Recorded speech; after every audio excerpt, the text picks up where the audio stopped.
v.I. Lenin. Certain features of the historical development of Marxism. Footnote.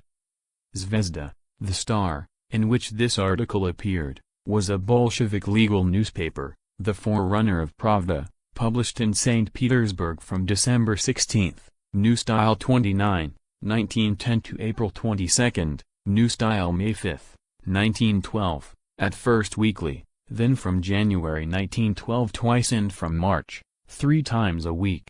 On February 26, New Style March 10, 1912, number 1 of Nevskaya Zvezda, Neva Star, was published at the same time as Zvezda, and, after the latter was closed down, continued its work. The 27th issue of Nevskaya Zvezda was published on October 5, New Style 18, 1912.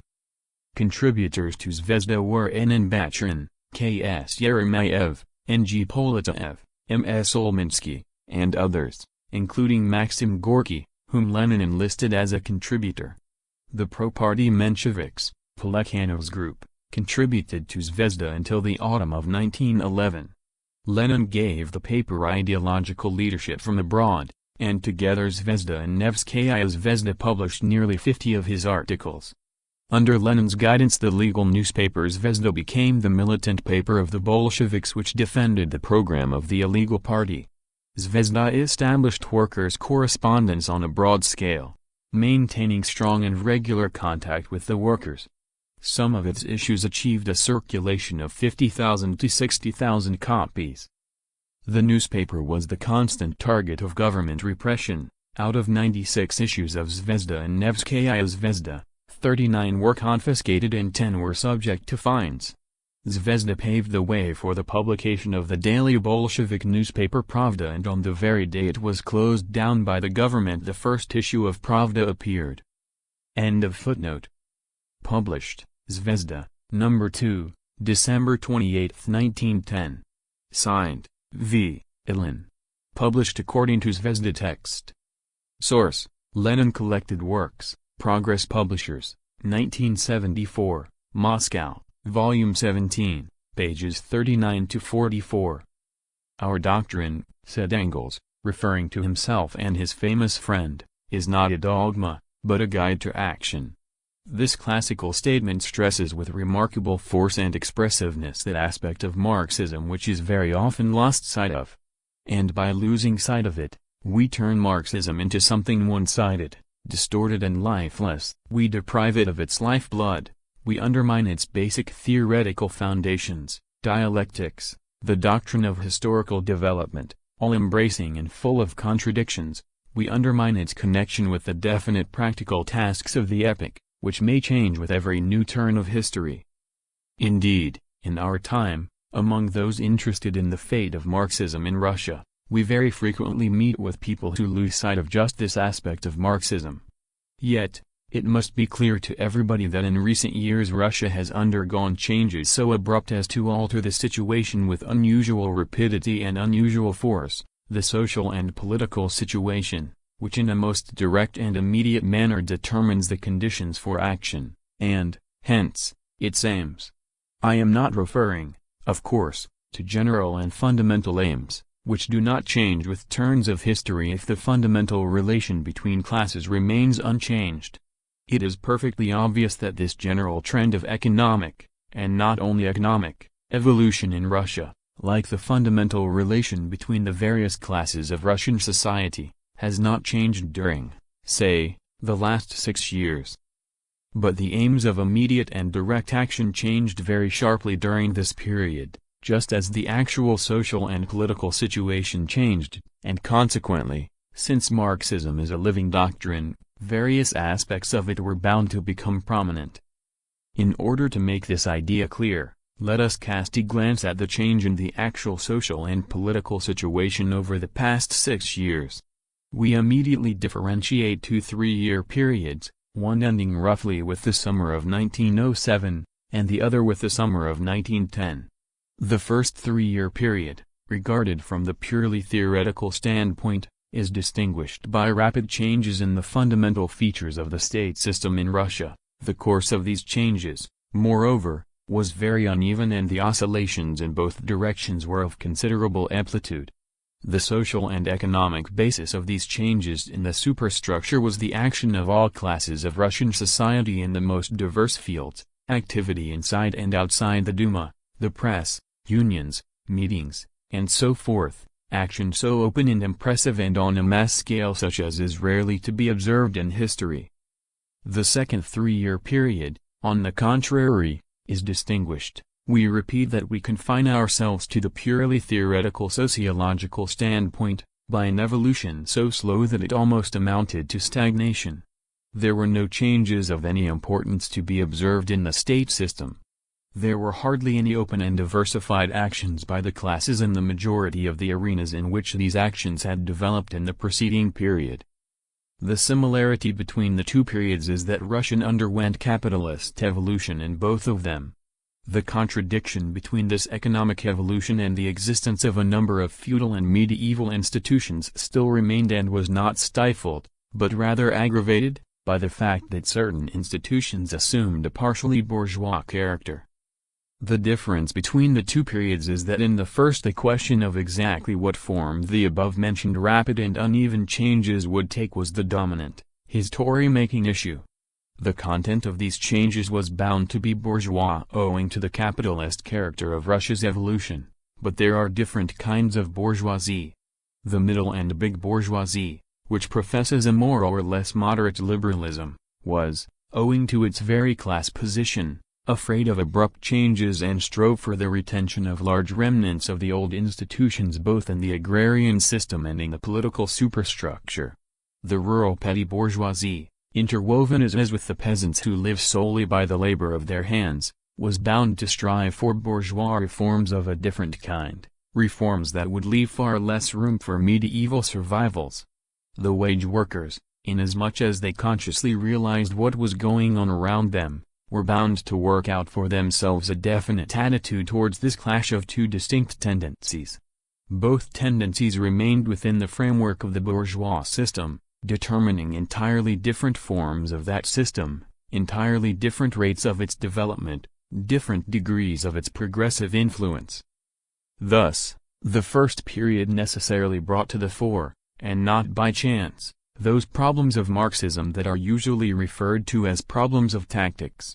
Nothing is more erroneous than the opinion that the disputes and differences over these questions were disputes among intellectuals, a struggle for influence over the immature proletariat, an expression of the adaptation of the intelligentsia to the proletariat, as Vecchi followers of various hues think. On the contrary, it was precisely because this class had reached maturity that it could not remain indifferent to the clash of the two different tendencies in Russia's bourgeois development, and the ideologists of this class could not avoid providing theoretical formulations corresponding, directly or indirectly, indirect or reverse reflection, to these different tendencies. In the second period the clash between the different tendencies of bourgeois development in Russia was not on the order of the day, because both these tendencies had been crushed by the diehards, forced back, driven inwards and, for the time being, stifled. The medieval diehards not only occupied the foreground but also inspired the broadest sections of bourgeois society with the sentiments propagated by Vecchi, with a spirit of dejection and recantation. Footnote: the diehards was the name given by Russian political literature to the extreme right-wing representatives of the reactionary landlord class. End of footnote. It was not the collision between two methods of reforming the old order that appeared on the surface, but a loss of faith in reforms of any kind, a spirit of meekness and repentance, an enthusiasm for anti-social doctrines, a vogue of mysticism, and so on. This astonishingly abrupt change was neither accidental nor the result of external pressure alone. The preceding period had so profoundly stirred up sections of the population who for generations and centuries had stood aloof from, and had been strangers to, political issues that it was natural and inevitable that there should emerge a revaluation of all values, a new study of fundamental problems, a new interest in theory, in elementals, in the ABC of politics. The millions who were suddenly awakened from their long sleep and confronted with extremely important problems could not long remain on this level.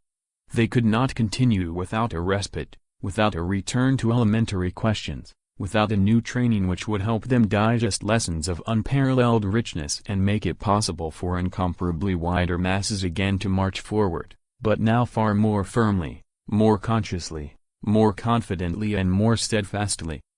The dialectics of historical development was such that in the first period, it was the attainment of immediate reforms in every sphere of the country's life that was on the order of the day. In the second period it was the critical study of experience, its assimilation by wider sections, its penetration, so to speak, into the subsoil, into the backward ranks of the various classes. It is precisely because Marxism is not a lifeless dogma, not a completed, ready-made, immutable doctrine, but a living guide to action, that it was bound to reflect the astonishingly abrupt change in the conditions of social life. That change was reflected in profound disintegration and disunity, in every manner of vacillation, in short, in a very serious internal crisis of Marxism. Resolute resistance to this disintegration, a resolute and persistent struggle to uphold the fundamentals of Marxism, was again placed on the order of the day. In the preceding period, extremely wide sections of the classes that cannot avoid Marxism in formulating their aims had assimilated that doctrine in an extremely one-sided and mutilated fashion. They had learnt by rote certain slogans, certain answers to tactical questions, without having understood the Marxist criteria for these answers. The revaluation of all values in the various spheres of social life led to a revision of the most abstract and general philosophical fundamentals of Marxism. The influence of bourgeois philosophy in its diverse idealist shades found expression in the Marxist epidemic that broke out among the Marxists. The repetition of slogans learnt by rote but not understood and not thought out led to the widespread prevalence of empty phrase-mongering. The practical expression of this were such absolutely un-Marxist, petty bourgeois trends as frank or shamefaced Otsovism, or the recognition of Otsovism as a legal shade of Marxism. On the other hand, the spirit of the magazine Vecchi, the spirit of renunciation which had taken possession of very wide sections of the bourgeoisie, also permeated the trend wishing to confine Marxist theory and practice to moderate and careful channels. All that remained of Marxism here was the phraseology used to clothe arguments about hierarchy, hegemony and so forth, that were thoroughly permeated with the spirit of liberalism. The purpose of this article is not to examine these arguments. A mere reference to them is sufficient to illustrate what has been said above regarding the depth of the crisis through which Marxism is passing and its connection with the whole social and economic situation in the present period. The questions raised by this crisis cannot be brushed aside. Nothing can be more pernicious or unprincipled than attempts to dismiss them by phrase-mongering. Nothing is more important than to rally all Marxists who have realized the profundity of the crisis and the necessity of combating it, for defense of the theoretical basis of Marxism and its fundamental propositions, that are being distorted from diametrically opposite sides by the spread of bourgeois influence to the various fellow travelers of Marxism. The first 3 years awakened wide sections to a conscious participation in social life. Sections that in many cases are now for the first time beginning to acquaint themselves with Marxism in real earnest. The bourgeois press is creating far more fallacious ideas on this score than ever before, and is spreading them more widely. Under these circumstances disintegration in the Marxist ranks is particularly dangerous. Therefore, to understand the reasons for the inevitability of this disintegration at the present time and to close their ranks for consistent struggle against this disintegration is, in the most direct and precise meaning of the term, the task of the day for Marxists. End of Certain Features of the Historical Development of Marxism, by V. I. Lenin.